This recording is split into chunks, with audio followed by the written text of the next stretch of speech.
इसके लिए आप अपने मोबाइल फोन के गूगल पर ई श्रम कार्ड की ये वेबसाइट ishram.gov.in इस वेबसाइट को आप ओपन कर लेंगे। ओपन करने के बाद आप देखेंगे यहाँ पर आपको कुछ ऑप्शंस मिल रहे हैं जिसमें से लॉगिन करने के लिए है, और यहाँ पर आप देखेंगे 3,000 रुपए की जिस पेंशन की हम बात कर रहे हैं वो यहाँ से आपको अप्लाई करना है।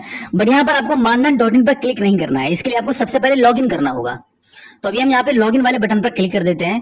अब यहाँ पर लॉगिन करने के लिए आपके आधार कार्ड का रजिस्टर्ड मोबाइल नंबर एंटर करना है, इस कैप्चा कोड को फिल करना है और सेंड ओटीपी वाले ऑप्शन पर आपको क्लिक कर देना है। अब इसके बाद यहाँ पे ओटीपी एंटर करके इस कैप्चा कोड को यहाँ पे आप फिल करेंगे एंड देन सबमिट कर देंगे।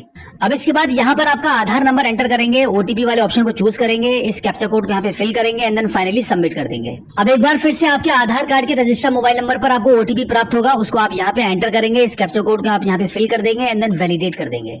अब यहाँ पर आपको कुछ नहीं करना है, बस डाउनलोड यूएन कार्ड वाले ऑप्शन पर आपको क्लिक कर देना है। अब यहाँ पर आपको आपका ई श्रम कार्ड यहाँ पे शो हो जाएगा। अब आपका ई श्रम कार्ड का नंबर यहाँ से आप इसको नोट कर लेंगे। इस प्रकार से आपके ई श्रम कार्ड के नंबर को नोट करने के बाद अब यहाँ पे आप देखेंगे एनरोल फॉर पेंशन लिखा हुआ है, इस वाले ऑप्शन पर आप क्लिक कर दीजिए। अब यहाँ पे क्लिक हियर वाले ऑप्शन पर क्लिक करेंगे। अब आप श्रम एवं रोजगार मंत्रालय के इस पोर्टल पर आ जाएंगे। अब यहाँ पर आपको सेल्फ एनरोलमेंट वाले ऑप्शन पर क्लिक कर देना है। अब यहाँ पर आपका मोबाइल नंबर एंटर करके प्रोसीड करेंगे। अब एक ओटीपी आपके नंबर पर भेज दिया जाएगा, उस ओटीपी को यहाँ पे एंटर करके प्रोसीड कर दीजिए। प्रोसीड करने के बाद अब यहाँ पर इन 3 लाइंस पर आप क्लिक करेंगे। अब यहाँ पे सर्विस वाले ऑप्शन पर क्लिक कर देंगे एंड देन यहाँ पे एनरोलमेंट वाले ऑप्शन पर क्लिक करेंगे। अब यहाँ पर आपको प्रधानमंत्री श्रम योगी मानधन योजना को चूज करना होगा। अब इसके बाद यहाँ पर आपकी ई श्रम कार्ड के नंबर को एंटर करेंगे, यहाँ पे आपकी डेट ऑफ बर्थ एंटर करेंगे। अब यहाँ पे आधार वाले ऑप्शन को चूज करके यहाँ पे आपके आधार कार्ड के नंबर को एंटर कर देंगे एंड देन वेरीफाई करेंगे। अब एक ओटीपी आपके रजिस्टर्ड मोबाइल नंबर पर आ जाएगा, उस ओटीपी को आप यहाँ पे एंटर करेंगे और प्रोसीड करेंगे। अब इसके बाद आपको यहाँ पे आपका मोबाइल नंबर वेरीफाई करना होता है, तो यहाँ पे आप वेरीफाई वाले ऑप्शन पर क्लिक करेंगे। अब एक ओटीपी आपके मोबाइल नंबर पर भी आपको प्राप्त हो जाएगा, उसको आप यहाँ पे एंटर करके प्रोसीड करेंगे।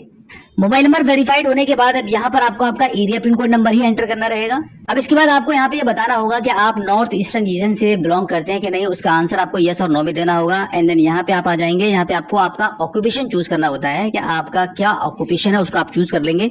उसके बाद यहाँ पे इन दोनों कॉलम में नो वाले ऑप्शन पर टिक कर देंगे एंड देन यहाँ पे कंसेंट देने के लिए आप यहाँ पे इस टर्म्स एंड कंडीशन के इस बॉक्स पर टिक करेंगे और फाइनली इसको सबमिट कर देंगे।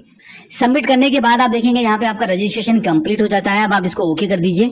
ओके करने के बाद आप देख सकते हैं कि यहाँ पे आपकी कुछ बेसिक डिटेल्स निकल कर आ चुकी हैं। इसके जस्ट नीचे आप देखेंगे पेंशन अकाउंट नंबर भी आपका यहाँ पे जनरेट हो चुका है। अब यहाँ पे सिलेक्ट ऑथ टाइप वाले ऑप्शन पर आप क्लिक करेंगे तो ओटीपी वाले ऑप्शन को आप यहाँ से चूज कर लेंगे। उसके बाद बायो ऑथेंटिकेट वाले ऑप्शन पर आप क्लिक कर देंगे।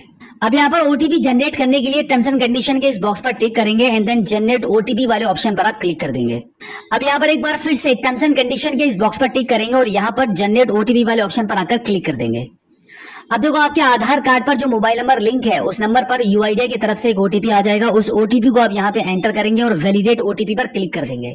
अब इस पेज पर आने के बाद आपको आपकी कंट्रीब्यूशन फ्रीक्वेंसी चूज करनी होती है। यहाँ पे आप देख सकते हैं 1 month, 3 month, 6 month and 12 month, इनमें से कोई भी ऑप्शन आप चूज कर सकते हैं। यहाँ पर हम अपने अनुसार 1 मंथ वाले ऑप्शन को चूज कर लेते हैं। अब इसके बाद आप देखेंगे आपके बैंक का IFSC कोड यहाँ पर आपको शो हो रहा है। अब आप यहाँ पे वेरीफाई वाले बटन पर क्लिक करेंगे तो इस प्रकार से यहाँ पर आपका बैंक वेरीफाई हो जाता है। अब इसके बाद यहाँ पर अकाउंट होल्डर का नाम एंटर करेंगे, यहाँ पे अकाउंट टाइप चूज कर लेंगे। उसके बाद इन दोनों कॉलम में आपके अकाउंट नंबर को एंटर करेंगे एंड देन यहाँ पे आपकी नॉमिनीज की डिटेल्स यहाँ पे फिल की जाती है। तो इस प्रकार से यहाँ पे आपकी नॉमिनी डिटेल्स एंटर करने के बाद आप देखेंगे यहाँ पे आपका पेंशन अकाउंट नंबर शो हो रहा है and then pension starting date, कौन सी डेट से आपको आपकी पेंशन मिलना शुरू हो जाएगी, आप यहाँ पे डेट देख सकते हैं। एंड देन यहाँ पे मंथली कंट्रीब्यूशन आपको कितना करना है वो अमाउंट यहाँ पर आपको शो हो जाएगा। इसका मतलब है कि प्रधानमंत्री श्रम योगी मानधन योजना के अंतर्गत जब आप रजिस्ट्रेशन करते हैं हर महीना 3,000 रुपए की पेंशन के लिए, तो आपको आपकी एज के 60 साल पूरे होने तक कुछ इस प्रकार से आपको मंथली कंट्रीब्यूशन करना पड़ता है और जितना कंट्रीब्यूशन आप करते हैं उतना ही कंट्रीब्यूशन आपके पेंशन अकाउंट में गवर्नमेंट की तरफ से भी किया जाता है। यानी कि अभी यहाँ पर आप ये जो पेंशन स्टार्टिंग डेट देख रहे हैं, इसी डेट में आपकी 60 साल की एज कंप्लीट हो रही है और इसी डेट से आपको हर महीना लाइफ टाइम 3,000 रुपए का पेंशन प्राप्त होना शुरू हो जाएगा। तो अब इसके बाद फाइनली डिक्लेरेशन के इस बॉक्स पर आप टिक करेंगे और सबसे लास्ट में आकर सबमिट एंड प्रोसीड वाले ऑप्शन पर क्लिक कर देंगे। अब कुछ इस प्रकार से आपकी मोबाइल फोन की स्क्रीन पर ये फॉर्म ओपन हो जाएगा। अब आपको यहाँ से इसको डाउनलोड करना होगा। डाउनलोड करने के बाद इसका एक आपको प्रिंट आउट निकालना है और यहाँ पर आपको एक सिग्नेचर करना है। यहाँ पे आपका सिग्नेचर करने के बाद आप यहाँ पे देख सकते हैं स्टेप नंबर 4 पर आने के बाद ये मैंडेट फॉर्म आपको यहाँ पे अपलोड करना होगा। उसके बाद आप पेमेंट करेंगे, जो 140 रुपए की पेमेंट यहाँ पर आपको शो हो रही थी। एंड देन पेमेंट सक्सेस होने के बाद फाइनली डाउनलोड कार्ड वाले ऑप्शन पर क्लिक करके आप अपने पेंशन कार्ड को डाउनलोड कर पाएंगे। और फिर फाइनली आपके ई श्रम कार्ड पर लाइफ टाइम 3,000 रुपए महीना पेंशन प्राप्त करने के लिए आपका रजिस्ट्रेशन यहाँ पे कंप्लीट हो जाता है।